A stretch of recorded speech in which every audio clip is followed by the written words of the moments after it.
Right, James, what I'd like to do today is just to go through the stages in the evolution of a star as you need it for the GCSE physics. Okay? This is the diagram which you have in your specification, all right? And it starts right at the top with a protostar. Okay? Another word for protostar, perhaps a more useful one, is a nebula. All right? If you ask an astronomer where can I look in the sky to see a protostar, that's a star forming, then he or she would say, well, you need to look at the such and such nebula. Okay? A very famous protostar is in the constellation of Orion. Getting difficult to see this time of year, sorry, getting easy to see as we go into the winter. If you can find the famous belt of Orion, then just below it there's a fuzzy patch, which if you look at it even with your eyes you can see it's not like a little dot like a star, it's clearly something different. And even with like a tiny pair of binoculars, if you look at it, you can see it's a sort of a fuzzy patch. Okay? That's an example, it's not surprisingly called the Orion Nebula. That's an example of a nebula, and a nebula is very simple. It is just basically a cloud of hydrogen, well, hydrogen gas. Technically it's not gas. To be a gas you would need atoms, and an atom would mean a proton, that's the nucleus of a hydrogen atom, with one electron going around. Any hydrogen in the room here, I don't know if there is any, but if there were, you could see them, it would be one proton, little electron going around, that's a hydrogen atom. There aren't any of those out in space. What we're mostly dealing with, of course, is hydrogen nuclei, okay, and technically, if you want to impress your examiner, it's a cloud of plasma. It isn't really a gas. Many, many books call it a gas, but it isn't really. It's a cloud of hydrogen plasma. What's the difference? Well, it's the difference between atom and nucleus we've just been talking about in that exam question. Okay? It isn't a cloud of hydrogen gas like you might have in a chemistry lesson where you've got atoms. It's nuclei. So you ought to use the word plasma. Again, that's a good science word that can really improve your answer. Okay? Now, what happens then? Well, you might think, hang on a minute, immediately it's rabbit out of the hat time again. He's just produced something out of nowhere. Where does that come from? Something, a very interesting bar chart that you very rarely see is percentage of the universe against the chemical elements. So can you imagine up the side the percentage of the universe that's made of that thing, and along the bottom the chemical elements? When you go to your chemistry lesson, they advertise 92 elements on the wall. I'm sure you can remember your first year 7 lesson, sat in there thinking, oh, look at this. Vanadium, zirconium, fantastic. Now, in year 11, 5 years on, how many of those have you actually used? Very, very few. And the thing they don't tell you in chemistry that's really, really important is the fact that the universe is over 99% hydrogen. All right? A tiny percentage of it is helium, and everything else from lithium all the way across the periodic table, all the way down to uranium, all of that represents less than 1%. Okay? Now, to be fair to the chemists, if you go out in your back garden and get a spade and you dig up some ground, then it's got carbon, it's got oxygen, it's got silicon, all kinds of exciting stuff in it. But if you took the universe as a whole, it is 99.7% hydrogen. All right? So that's why the universe is full of hydrogen, huge amounts of it made at the time of the Big Bang. It is the simplest element, okay? And this is why in your syllabus, some of you were asking about this the other lesson, why in this section does it mention the formation of the chemical elements? Well, we're going to see if the universe is mostly made of hydrogen, how come we've got helium, lithium, beryllium, carbon, nitrogen, oxygen? It's to do with what goes on in stars, okay? So we're going to see how these other elements that you do in chemistry are actually produced, okay? And it's a simple idea to start off with. Basically, it's the force of gravity. If you can draw some arrows pulling your nuclei together, the universe is made of hydrogen, it just is, and out in space you can imagine a load of hydrogen nuclei. Basically what happens is the force of gravity starts to pull them together. Now you might think that sounds like a load of old rubbish, because what's the smallest object whose gravity you're worried about? It's probably the moon, isn't it? Yeah? The Earth's gravity affects you, the moon's gravity makes tides and things. Anything smaller than the moon, why would you bother about its gravity? And particularly a nucleus of hydrogen, that's just like no gravity at all. The gravitational pull on that must be incredibly small. And you're absolutely right, but the universe is very patient. It's been around a long time, and very, very slowly out in space, hydrogen nuclei start to move together by the force of gravity. All right? It's an incredibly slow, incredibly long process. It's a bit like push starting a large lorry. Because as you can imagine at the beginning, the force of gravity, and it moves the nuclei ever so slightly close together. But think about it, what would that do to the force of gravity, the size of the force of gravity? As they get closer, it's going to get bigger and bigger and bigger. So it's a bit like push starting a bus or something. Very, very difficult to start, very difficult process, but gradually it's going to start to bring things together into clouds, which we call nebulae. Okay? And that's stage one, if you like, of the life of a star. Okay? Now, gradually what's going to happen, of course, this nebula is going to get smaller and smaller. The big line you can draw down the side of your whole thing, really, is gravity pulling things inwards. The engine that drives this whole process is the force of gravity pulling things inwards. That never stops. It drives every single one of these changes. Okay? And our nebula is going to turn into, well, think about gravity, it's all symmetrical. Eventually, it'll take a blobby cloud like the Orion Nebula and turn it into a sphere. Many books say a sphere of hydrogen gas. That's not quite right. It's a sphere of hydrogen plasma. But the point is, you've got what's beginning to be a star. Now, at some point, that will make, and this is an important temperature, that will make the core temperature reach a level around 10 million degrees. This is the problem, the video we were watching the other week about the guys trying to do hydrogen fusion on Earth, is you've got to get to about 10 million odd degrees and hold it there and keep it contained and all those kinds of problems. In the star, what happens is gravity just keeps on squashing. It keeps on squashing it smaller and rounder, and the core temperature goes up and up and up, and eventually it reaches this magic temperature where you can do the reaction you've seen before, hydrogen fusion. Okay? When you get to about 10 million degrees, you can overcome the fact they're both positive, and you can start to squeeze protons together to make nuclei of helium. The nuclear equation is hydrogen plus hydrogen makes helium, and as we know, massive amounts of energy. Okay? When that happens, you've reached stage 2, which is a main sequence star. Okay? A very good example of a main sequence star would be the Sun. Okay? The Sun is a relatively small main sequence star, and the one thing you probably know about the Sun is it is incredibly stable. It's been around for thousands of millions of years. It will last for thousands of millions of years. And you're thinking, hang on a minute, there's gravity pulling inwards all the time, and yet the Sun isn't getting any smaller. It stays roughly the same size for thousands upon millions of years. A good way to think about that, I think, is to draw yourself, and it doesn't just work for this stage, for all of them. How does the main sequence star work? Well, it's basically like a little seesaw. On one side, gravity is pulling inwards, but now, because fusion has started in the centre, there's now a force pushing outwards. And this force is the other half of the seesaw, and it's called radiation pressure. Okay? Technically, it's not in the syllabus, but you are supposed to know about a main sequence star, so go figure. Basically what happens is the core of the star is now producing buckets and buckets of energy, and that energy has to push its way out of the star. Now that sounds a bit strange, light and heat and X-rays and gamma rays having to push their way. I mean, the light from this light up here just whizzes through the air, doesn't have to push anything. The centre of the Sun, I think I can convince you, the centre of the Sun is a very different place to this room. All right, the density is enormous, the temperature is phenomenal. Basically, the energy has to fight its way an atom at a time out of the star. You may have had your physics teacher tell you that if the Sun went out now, then in 8 minutes' time, we would know about it as the light, or rather the lack of light, arrived here. That's not quite true. It's 100,000 years and 8 minutes. A piece of light being produced at the centre of the Sun now, how long will it take? It'll take 100,000 years to get to the edge of the Sun, and then 8 minutes through empty space to the Earth. And at that time, in 100,000 years and 8 minutes, that bit of light will beam down on the Earth. Okay? So I can't really show you radiation pressure. It's not a force you come across every day. But in the incredibly hot and dense centre of a star, basically you've got radiation pressure which pushes outwards. Okay? And this balance is really stable. All right?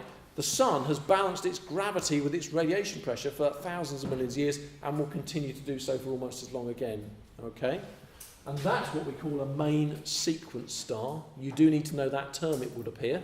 So that's what a main sequence star looks like. How does it work? You don't need to know a lot of detail on how it works, but that's in simple terms. The radiation pressure from the nuclear fusion at the core, balancing the gravity pulling inwards. Okay? Now, this is actually going to last a very long time. The life cycle of a main sequence star is very long. We are lucky that our sun is quite a small main sequence star, because that actually means its life cycle is even longer. The very big main sequence stars get through their fuel much more quickly. That sounds a bit back to front, but it's true. If we had happened to form as the Earth going around a much bigger star, we may not have had time to evolve. The life cycle of the star may have been much shorter. So we're lucky we orbit quite a titchy main sequence star. And what happens now depends on the mass. In simple terms, small stars go this way and big stars go that way. There's a bit more detail to it, but I think for GCSE physics that's about as much as you need to know. On this side go stars like the Sun. All right, small stars like the Sun take this left-hand track. So let's do that one first, because that's what the Sun's actually going to do. Okay. Now, if you look at my little seesaw here, you can see what's going to happen. Gravity, as we now know, is a feature of the universe. It doesn't require fuel. You don't have to switch the gravity on. But radiation pressure does. Radiation pressure requires a fuel of hydrogen. The Sun is awfully big. It fuses 4 million tonnes of hydrogen every second. Every second of the Sun's thousands of millions of year lifespan, it fuses 4 million tonnes of hydrogen into helium.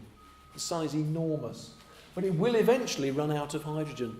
There will come a day when the core of the Sun particularly is mostly helium, because all the hydrogen has been fused into helium. Okay? And look at the seesaw, the radiation pressure is going to run out. Okay? Now, let's do some common sense physics. That's why I like this seesaw thing. Gravity's balancing radiation pressure, but the radiation pressure starts to fail. Gravity's not going anywhere. Gravity just pulls in all the time. What would you predict? Forget the rest of the diagram, just on basic physics. If that's how a star works, gravity versus radiation pressure, and the radiation pressure starts to pack up, what would you expect the star's size to do? Yeah, you'd expect the star to get smaller, wouldn't you? This is the only difficult part of the whole diagram. If I was an examiner, this is what I would ask about. Well, I don't think I can. Why is it called a red giant? The next stage of a star's life, whichever way you go, is called the red giant phase. Now that's really odd, because if it's the outward force of the radiation pressure that's packing up because there's no fuel for the hydrogen fusion, how can the star get bigger? Well, some good news. If you were thinking, here's my star, and it's got a core like this, and I'm thinking the radiation pressure's packing up, so what's going to happen is the core's going to get smaller.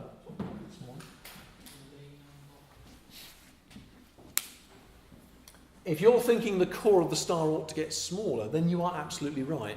If you use the seesaw model to predict the star will get smaller, you're quite correct. Unfortunately, the outer layers of the star do something different. All right? So if you were thinking radiation pressure's packing up, gravity will start to win, the star will get smaller, that's absolutely correct. The core of the star does get smaller. But the problem is, the star we see from Earth with our telescopes appears to get bigger. Somebody once explained the red giant phase to me, and I think it's a really good explanation, is the star basically breaks into two. It doesn't physically do that. But think of the Sun at the moment. You've got the core, and you've got the outer layers, and they're really close to each other. They're in really good contact. If the core of the Sun got a bit excited and produced more energy, then the Sun would glow a bit more brightly. They're really in good contact with each other. In a red giant, they've lost contact with each other. They're doing different things. Okay? Let's see what's going to happen. Then we were doing hydrogen plus hydrogen makes helium, but the hydrogen has run out now. So we get to the last day of the Sun, and the last bit of hydrogen is fused into helium, and the radiation pressure packs up, and the centre of the Sun does get smaller. But what that's going to do is it's going to make the centre of the Sun hotter. So when the Sun runs out of hydrogen, the core will collapse and the centre will start to get hotter. 10, 11, 12, 13, 14, 15. It'll start to get to a temperature where you can do that one. you can fuse helium. It's not a very easy reaction to do. You need a much higher temperature. The sun isn't really doing that much at the moment because it isn't hot enough. But when the gravity keeps going and the radiation pressure runs out, the star will get smaller and the core will get hotter, and it will eventually reach a point where it can start to fuse the helium. Now, if you count them up, that will make beryllium. It requires a very high temperature. It doesn't produce as much energy. It does produce nuclear fusion energy, but not as much. Hydrogen plus hydrogen makes helium is the best fusion reaction. This one doesn't produce as much energy, but it will produce some, and that means the radiation pressure kind of switches back on. And what that does is it kind of pushes out the outer layers of the star. It's like a little mini explosion, really. And what's going to happen then is the outer layers of the star will get pushed right out. When the sun becomes a red giant, Mercury, Venus, and the Earth will be inside it. So they'll become part of the sun. And the first planet of the solar system would be Mars. All right? So it will pretty much take up the inner solar system. These outer layers, basically, as the core collapses and then switches back on, out come the outer layers. Okay? Now, looking at that star with a telescope from Earth, we can't see any of this. We just see a big red star. And we call it a red giant star. The outer layers cool down. Think about the surface of the sun at the moment. There's a really strong little core quite close by, and the sun is a nice toasty orangey yellow colour. When this happens, the core is struggling to produce energy, and the outer layers have been thrown out almost to Mars. So think what the outer layers of the sun will do. They will cool down from a nice orangey yellow, they'll drop down to just red. I know we use the phrase, don't we, red hot. But in astronomy, red is the coldest temperature because everything else is much, much hotter. So the sun is currently a nice orangey yellow colour. It will drop down. The outer layers will drop down. Look at the term. It will become a red giant star. Okay? The star is basically broken into two parts. The outer layers have become the red giant. The inner layer is getting smaller because gravity never gives up and radiation pressure is really struggling. Okay? Now, this doesn't last very long. Think about why. If the star started with 1,000 hydrogen nuclei, how many heliums can you make? It's 500, isn't it? So a good way to think about this, imagine you're in the engine room of the sun. At the moment, you're digging hydrogen. You've got a big pile of hydrogen. You're shoving it into the boiler. That's the wrong term, but you get the idea. You're shoving it into the engine room, and you're producing lots of lovely heat, and the sun is very happy. When the sun becomes a red giant, suddenly your lovely pile of hydrogen has become helium. Not as good a fuel, not as useful. Okay? The other problem is you've only got half the fuel. Where you had 1,000 hydrogen nuclei, you've only got 500 heliums. And the other problem is the sun's got smaller, the core has got smaller, which makes the gravity even stronger. So you get a phone message saying, can you produce even more energy because the core's smaller? We need more radiation pressure. It's just a nightmare. So although I like to think actually as a spiral. The first time round the spiral, the sun takes absolutely ages. It takes tens of thousands of millions of years turning hydrogen into helium. And then it runs out and starts turning helium into beryllium. That doesn't last as long for the reasons I've just explained. What happens when you run out of helium? Gets a bit smaller, gets a bit hotter, turns beryllium into oxygen or something. Surprise, surprise, you've only got 250 now from the original 1,000. That doesn't produce as much energy, and the star's even smaller. Do you get the idea? Every single one, you eventually end up with less and less time, all right? So red giant stars, they're often variable stars for that reason. You're basically fusing the heavier elements. Very importantly, if you're thinking, I can see now how they make all the elements up to uranium, there's a very important difference, which is iron. The red giant star will carry on doing this for quite a long time until eventually it comes a time where it's fused everything into iron. Now, if you look at your periodic table, iron's roughly in the middle somewhere. If you were thinking this is how stars turn helium into lithium and lithium into beryllium and so on, that's true as far as iron. Not to uranium at 92, but iron, which is somewhere in the middle. Okay? When you get to iron, so the sun's core is made of iron, can you fuse iron plus iron make something else? Yes, you can, but the problem is it doesn't produce any energy. The energy yield per kilogram is naught, basically, which means the star is in trouble now. It's got nothing to support it. And at this point, the star is effectively becoming... Oops, a bit smaller. The star is effectively becoming a white dwarf. To get the scale of it, the star is now about the size of the Earth. The thing that was once 99% of the solar system has now been compressed down to about the size of the Earth. It's tremendously dense. And basically, if you're thinking, well, it's still doomed, basically, because you've still got gravity pulling in. And in fact, if you want your diagram to be accurate, you draw a very big letter G, because think about the weight of the sun, the gravity on the sun, very strong. Now take the sun, it's not lost any mass really, it's just rearranged it. Now it's the size of the Earth. What will that do to the strength of the gravity? Sends it through the roof. You've now got this star about the size of a planet, immensely strong gravity. How on earth can it possibly survive? And the answer is, again, this is where I'm telling you something that's way off the syllabus. Basically what happens is something called electron pressure. Okay? It's a piece of quantum physics you don't need to know anything about, but they expect you to know about a white dwarf star. As a physics teacher, I think that means you ought to know what's going on. Here's the seesaw for the white dwarf star. Gravity, incredibly strong, and what's called electron pressure. When you get matter this dense, we're talking a star crunched down to the size of a planet, then the density is so high, some really strange quantum physics happens, and basically particles are so close, they run the risk of being pushed into each other, and a force happens which is called electron pressure, and that pushes outwards. Okay? So after all this, helium into beryllium, beryllium into oxygen, etc., etc., the star gets to iron, not uranium, we'll get back to that, and what you end up with is this. Gravity balanced by electron pressure because the star is so dense.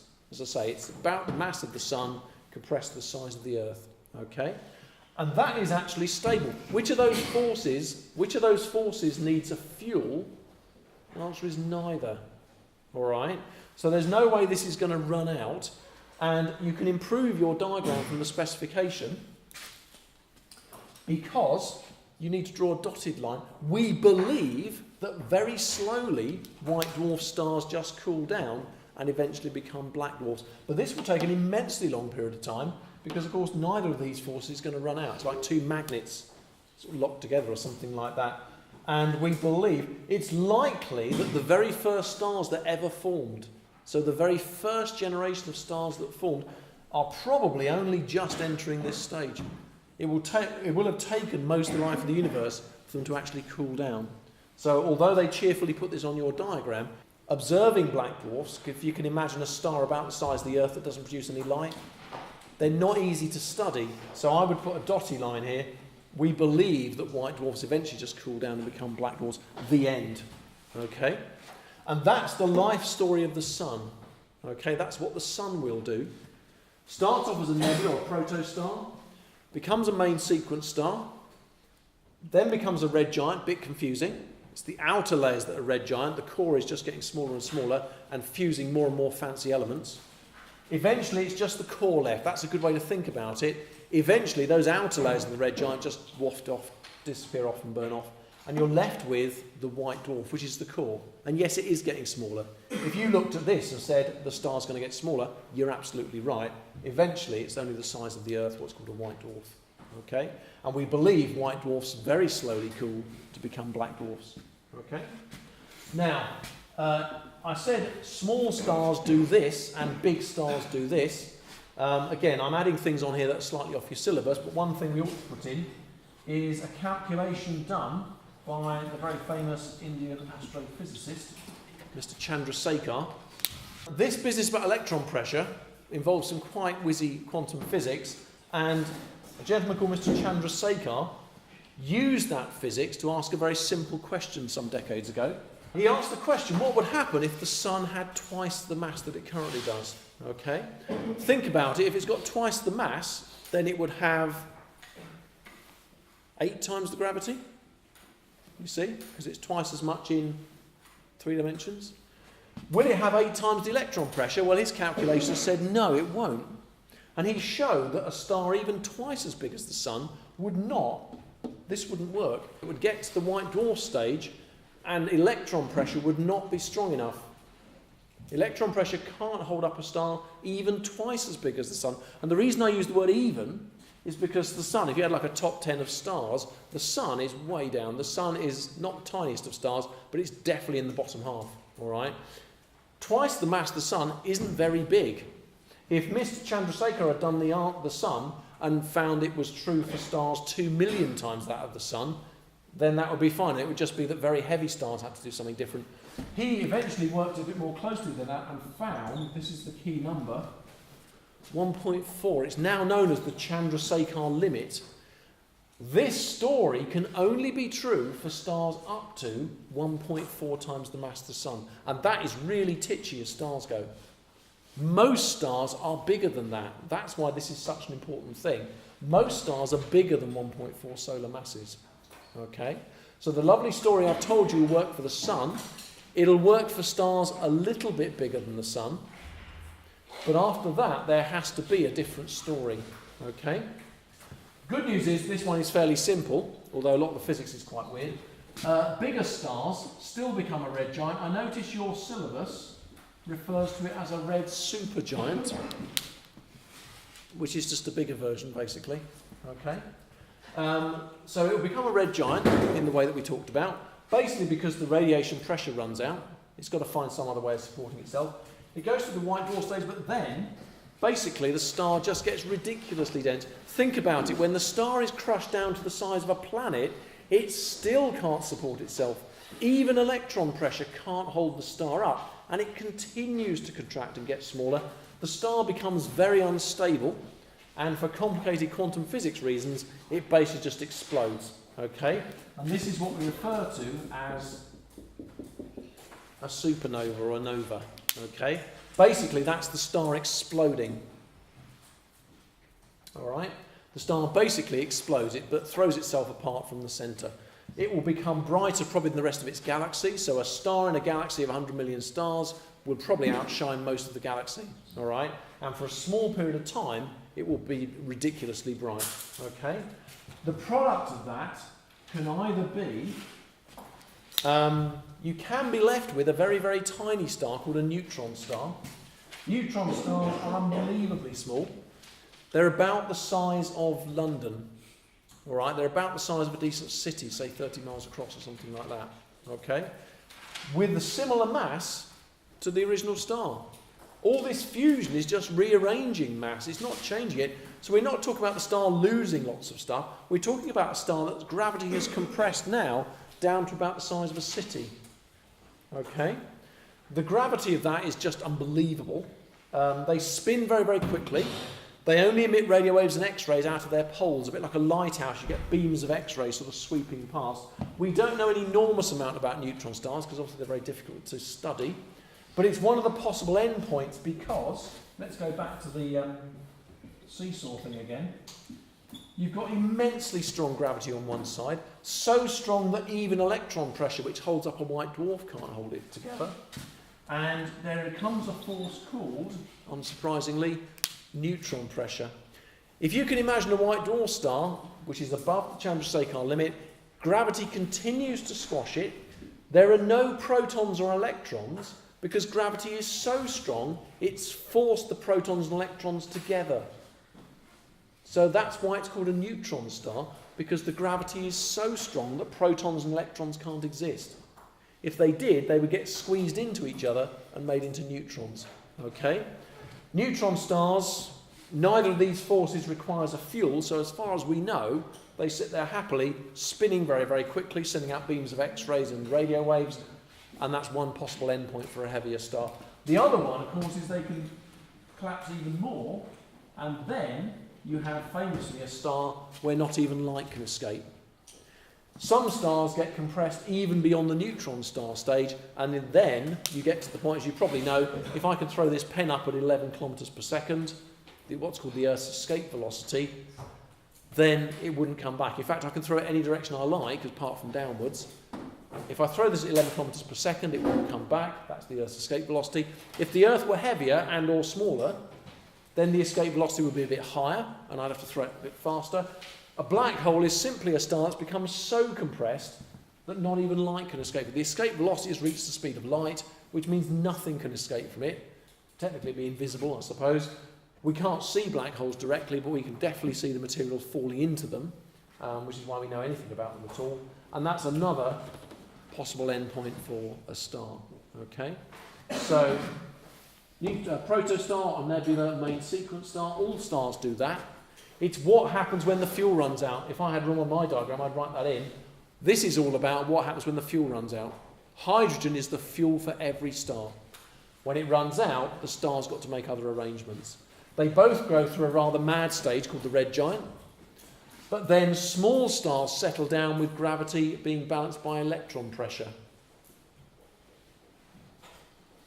Okay?